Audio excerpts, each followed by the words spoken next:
आएंगे। जो पहला सवाल है वो ये है कि बिना शर्त चुनाव क्या है, और उसके बारे में हम सीखेंगे।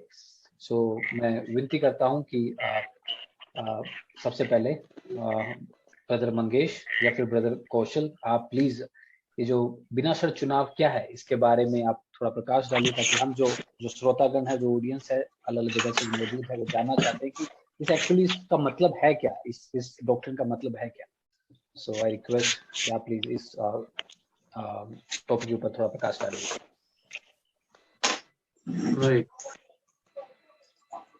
राइट, मैं आप सभी को प्रभु यीशु मसीह के नाम में आप सबका स्वागत करता हूं। और आज का जो पॉडकास्ट हमारे बीच जो है बिन शर्त चुनाव का मतलब क्या है।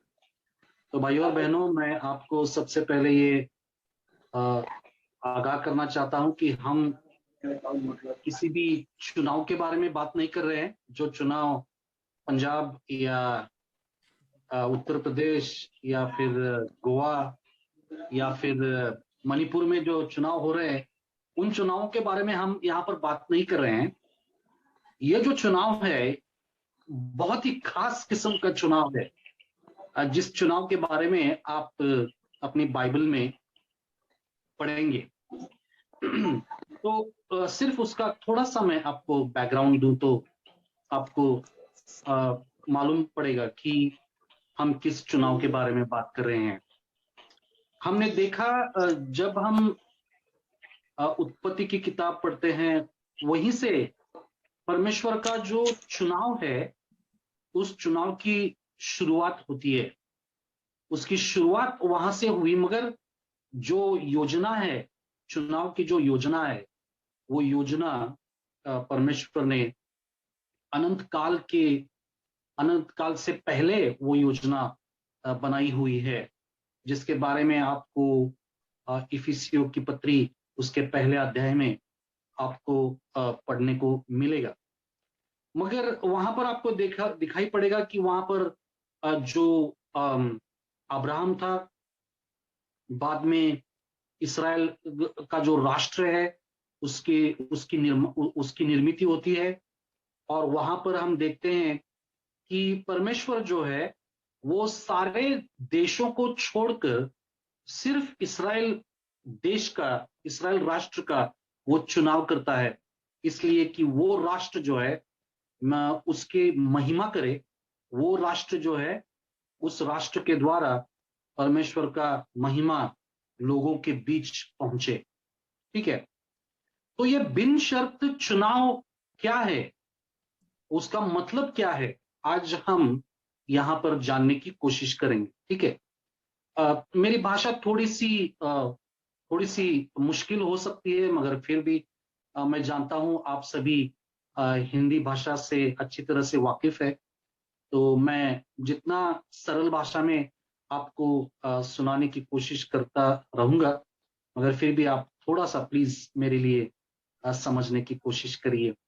तो ये बिनशर्त चुनाव एक कैल्विनिस्टिक सिद्धांत है जो पूर्व नियति के सिद्धांत से जुड़ा हुआ है।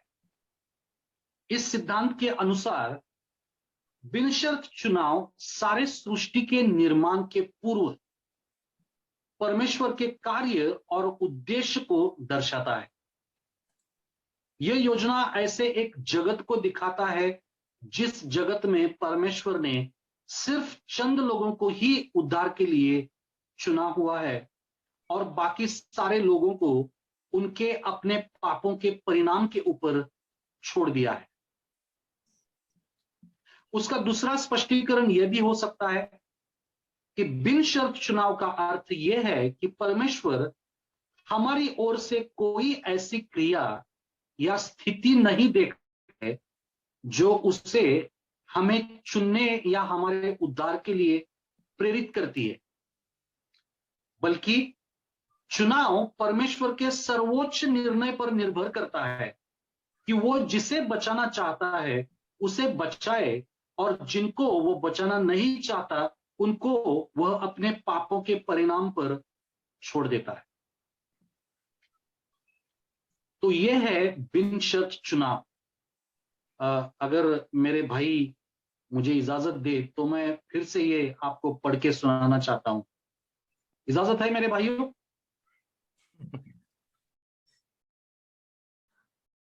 हाँ जी, हाँ जी, इजाजत है आपके लिए।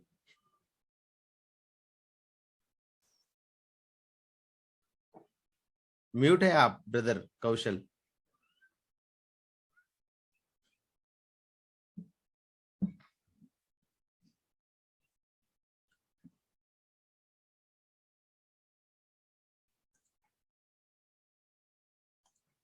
ब्रदर आप अनम्यूट कर सकते हैं।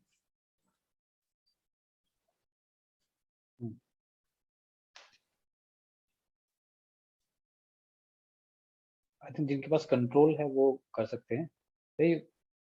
ओके।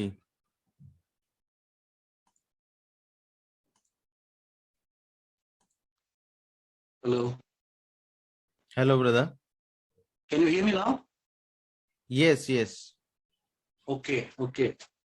सो बिनशर्त चुनाव एक कैल्विनिस्टिक सिद्धांत है जो पूर्व नियति मतलब प्री डेस्टिनेशन, जिसको हम बोलते हैं प्री डेस्टिनेशन, पूर्व नियति, इस सिद्धांत से वो जुड़ा हुआ है। और इस सिद्धांत के अनुसार बिनशर्त चुनाव सारे सृष्टि के निर्माण के पूर्व परमेश्वर के कार्य और उद्देश्य को दर्शाता है।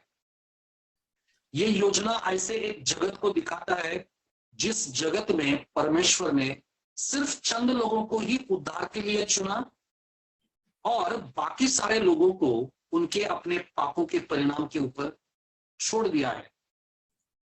और उसका दूसरा स्पष्टीकरण यह भी है कि बिनशर्त चुनाव का अर्थ यह है कि परमेश्वर हमारी ओर से कोई ऐसी क्रिया या कोई ऐसी स्थिति नहीं देखता है जो उसे हमें चुनने या हमारे उद्धार के लिए प्रेरित करती है, बल्कि चुनाव परमेश्वर के सर्वोच्च निर्णय पर निर्भर करता है कि वो जिसे बचाना चाहता है उसे बचाए और जिनको वो बचाना नहीं चाहता उनको वो अपने पापों के परिणाम के ऊपर छोड़ देता है। मेरे प्रियो, हालांकि पवित्र शास्त्र के इस सिद्धांत को लेकर अनेक लोगों को अनेक आपत्तियां हैं, बहुत से ऑब्जेक्शंस है, तो उन आपत्तियों के बारे में हमारे सारे भाई लोग आपको उसके ऊपर विचार विमर्श तो जरूर करेंगे। मगर सबसे पहली जो आपत्ति है लोगों को इस चुनाव के सिद्धांत के ऊपर वो ये है कि अगर परमेश्वर कुछ ही लोगों को उद्धार के लिए चुनते हैं और बाकी लोगों को उनके पापों के परिणाम के ऊपर छोड़ देते हैं, तो क्या वो पक्षपाती नहीं है? क्या वो पक्षपाती नहीं है? सबसे पहली बात यह है कि अगर परमेश्वर हमें उद्धार के लिए चुनते हैं तो वो पूरी तरह से उनकी कृपा और करुणा से, जैसा हमने इंट्रोडक्शन में ही देखा कि हमारे बीच या हमें ऐसी कोई भी ऐसी चीज नहीं थी कि जिस चीज के चलते परमेश्वर आपको और हमको चुन लेता, ठीक है, मगर फिर भी परमेश्वर ने हमें देखा कि हम पूरी तरह से नाकाबिल है, ठीक है। परमेश्वर के उद्धार के लिए आप और हम कभी भी काबिल नहीं थे, ना है और ना होंगे। इसीलिए हमें परमेश्वर के इस उपहार से विनम्र होने की और उसके इस योजना के लिए उसकी भक्ति करना बहुत ही उचित है। और उसके साथ ही हम रोमियो की पत्री उसका 9वां अध्याय और 10 से 13 वचन के पास जाएंगे, मगर उससे पहले इस मुद्दे को उठाना बहुत जरूरी है, क्योंकि बहुत से ऐसे लोग हैं जो ऐसा मानते हैं कि चूंकि परमेश्वर सब कुछ जानता है, उसने सारी सृष्टि के निर्माण से पहले ये देखा हुआ था कि कौन कौन ऐसे लोग हैं जो उसकी बुलाहट को सुनेंगे और उसको अपने जीवन को परमेश्वर के हाथों में सौंप देंगे। सिर्फ उन्हीं लोगों को परमेश्वर ने चुना ठीक है, मगर उनका ये कहना परमेश्वर को मनुष्य की तरह बना देता है।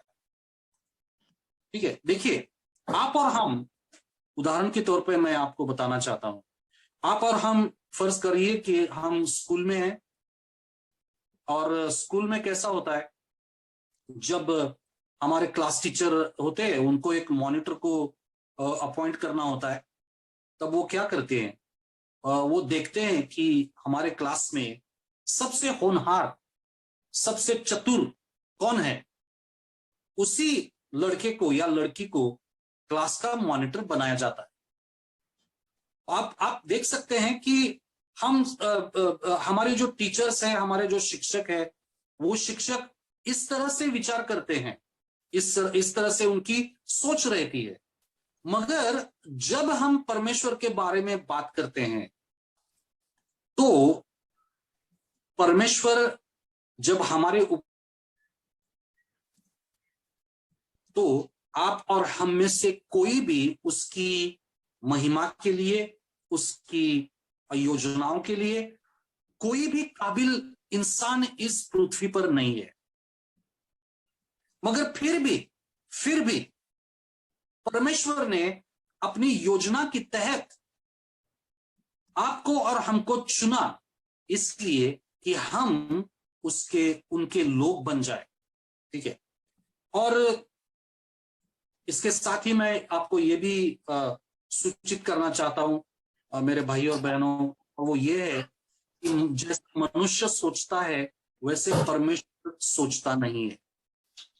और इसका सबूत हमें रोमियो की पत्री उसका 9वां अध्याय और 10 से 13 आयतों में हमें वहां पर दिखाई पड़ता है। ठीक है, और केवल यही नहीं, परंतु जब रिबका भी एक से अर्थात हमारे पिता इसहाक से गर्भवती थी, और अभी तक न तो बालक जन्मे थे और न उन्होंने कुछ भला या बुरा किया था, इसलिए कि परमेश्वर की मंशा जो उसके चुन लेने के अनुसार है, कर्मों के कारण नहीं परंतु बुलाने वाले पर बनी रहे। उसने कहा, जेठा छोटे का दास होगा। जैसा लिखा है, मैंने याकूब से प्रेम किया परंतु एसाव को मैंने अप्रिय जाना। प्रियो, आप यहां पर देख सकते हैं कि परमेश्वर की मंशा और उसकी योजना और उसकी जो इच्छा है, वो इच्छा आपके इच्छा की तरह या मेरी इच्छा की तरह नहीं है। उसकी जो इच्छा आप और हमारे लिए जो है, वो पूरी तरह से बिन शर्त है। वहां पर कोई भी शर्त नहीं है कि जिस शर्त के चलते वो हमें चुनेगा या वो हमें नहीं चुनेगा। हालांकि जो चुने हुए लोग हैं और जो चुने हुए लोग नहीं हैं, उनमें और हम में वैसे देखा जाए तो कोई फर्क ही नहीं है। मगर फिर भी ये परमेश्वर की करुणा है और उसकी दया है, उसकी कृपा है, जिस कृपा के चलते परमेश्वर आपको और हमें चुनता है। दूसरी बात, बहुत से लोग परमेश्वर के चुनाव के सिद्धांत को अपनी कलीसिया में सिखाते नहीं है, क्योंकि उनके अनुसार सिद्धांतों की जो शिक्षा है, वो शिक्षा लोगों को बांट देती है। हमारा मानना है कि अगर कोई सिद्धांत बाइबल पढ़ाती है तो उसको हमें जरूर पढ़ाना चाहिए, क्योंकि वो पवित्र शास्त्र में है, वो बाइबल में है। और अगर हम जो शिक्षाएं बाइबल में है उनको हम सिखाते नहीं है और सिर्फ हम चेरी पिकिंग करते हैं, मतलब सिर्फ ऐसे ही बाइबल के पैसेजेस हम लोगों को सिखाने लगे जो बहुत ही सुनने में बहुत ही अच्छी लगती है, बहुत ही सटीक लगती है, बहुत अच्छी लगती है, जिनसे लोगों को अच्छा लगता है। अगर हम ऐसा करेंगे और बाकी पवित्र शास्त्र की जो सिद्धांत है, जो बहुत ही अहम है, बहुत महत्वपूर्ण है, अगर हम उन सिद्धांतों को नहीं सिखाएंगे तो हम मेरा ख्याल है हम एक तो पवित्र शास्त्र से हम सच्चा बर्ताव नहीं कर रहे हैं, या फिर हम परमेश्वर से गद्दारी कर रहे हैं, क्योंकि हम सिर्फ वही चीजें लोगों को सिखा रहे हैं जो चीजें उनको अच्छी लगे। तो दूसरी बात, अगर लोग बट भी जाए, अगर लोग बट भी गए, तो उनका बटना यह साबित कर देगा कि कौन सत्य के बाजू पर है या कौन असत्य के बाजू में। तो इसलिए मेरे कहने के अनुसार ये जो बिनशर्त चुनाव का जो सिद्धांत है, वो सिद्धांत हमें अपने जीवन में उसका जो लागूकरण करना बहुत ही जरूरी है। और ये जो सिद्धांत है, ये सिद्धांत इंसानों को, आप और हमें विश्वासियों को विनम्र करने वाला सिद्धांत है मेरे भाई और बहनों। बहुत से लोग ऐसा सोचते होंगे कि मुझ में कुछ तो अच्छाई है, इसलिए परमेश्वर ने मुझे चुना। मगर इफिसियों की पत्री उसका 2 अध्याय और 1 वचन हमें सिखाती है कि आप और हम सारे लोग वहां हमारे पापों में और हमारे दुष्कर्मों में हम मर चुके थे। हमें ऐसी कोई खूबी नहीं थी जिसके चलते परमेश्वर हमें चुन लेता। हालांकि पवित्र शास्त्र हमें यह बताता है कि आप और हम हमारे पापों में और हमारे दुष्कर्मों में हम सारे लोग मर चुके थे। मगर ये परमेश्वर की दया है, उसकी कृपा है कि जिस कृपा से उसने हमें जिलाया, हमें जिंदा किया और हमें अपने साथ अपने मेज पे बिठाया। ठीक है, उसी इफिसियों की पत्री जिसका 2 अध्याय और उसके 11वें वचनों में हम पढ़ते हैं कि जहां पर हमें ये मालूम पड़ता है कि आप में और हम में और परमेश्वर के बीच में जो दुश्मनी की दीवार थी, वो दीवार यीशु मसीह के द्वारा गिराई चुकी है। और ये हमें ये बता देता है मेरे भाई और बहनों कि हमें परमेश्वर ने जो कुछ भी हमें दिया हुआ है, उसके लिए हमें उससे कितना कृतज्ञ होने की जरूरत है, कितना हम उसके आभारी होने की जरूरत है, और हमें उसके सामने कितना नम्र होने की जरूरत है, और हमारे भाई और बहनों के साथ हमें कितना विनम्र रहने की आवश्यकता है। यही चीज हमें बिनशर्त चुनाव का जो सिद्धांत है, वो सिद्धांत हमें बताता है। और मेरा ये विश्वास है कि आप इन सिद्धांतों के ऊपर जितना ज्यादा आप वहां पर मनन करेंगे, जितना ज्यादा आप उसके बारे में सोचेंगे, उतना मुझे लगता है उतना करीब आप परमेश्वर के पास जाएंगे। और मैं इसी के साथ मैं अपनी बात यहाँ पर खत्म करता हूँ। धन्यवाद। थैंक यू ब्रदर कौशल। उम्मीद आप सब इस चीज से वाकिफ हो पाए होंगे कि बिना शर्त चुनाव क्या है, क्योंकि ऑब्वियसली ये चीजें हम जो देखते हैं वो बाइबल में ही देखते हैं, और बाइबल में हर एक चीज जो लिखी गई है हम उसको इग्नोर नहीं कर सकते। बस ये कि हम उसको समझने में खुद कमजोर है, हम मेहनत नहीं कर रहे, हम जानने का लिए प्रयत्न नहीं कर रहे, इसलिए ये बातें हमारे जहन में उस प्रकार से नहीं जा रही जिस प्रकार से जानी चाहिए और जिस उद्देश्य से ये बातें लिखी गई है वचन के अंदर। सो ऑब्वियसली हमने देखा बिना शर्त चुनाव क्या है।